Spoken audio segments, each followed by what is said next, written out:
En a villa d'Almudévar, a 3 leguas da famosa ciutat de Huesca, en a carretera de Zaragoza, deixó Pedro Saputo d'una virgen o doncella que vivía solenca, porque había quedado de 15 años sin pai ni mai, y era pobra.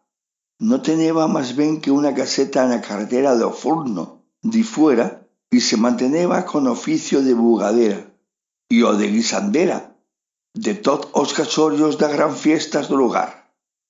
En a súa xuventud cantaba con moita gracia, porque teneba unha voz buena, de tot tabenella y pandero como una chitana.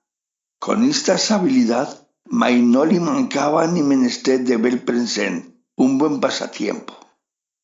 Iba muy escoscada y no envidiaba res a pobres ni a ricos.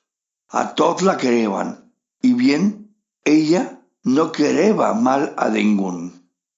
Ta mayor noticia da persona, diremos que era aguda, redonda de cara, no guaire y fiera. En cara que guapa tampoco, no en yera guaire, lambrella tirando en ta gorda de bosada de parolas. Peito franco y abierto discreta, o que li ayudaba honrada de casta, recatada, con buena fama en el lugar y todo muy amable.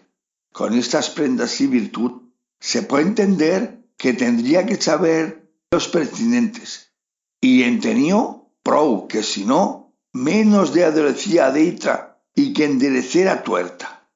Y de todos os sabors y apariencias, pero no entendeba as malas intenciones de Belún.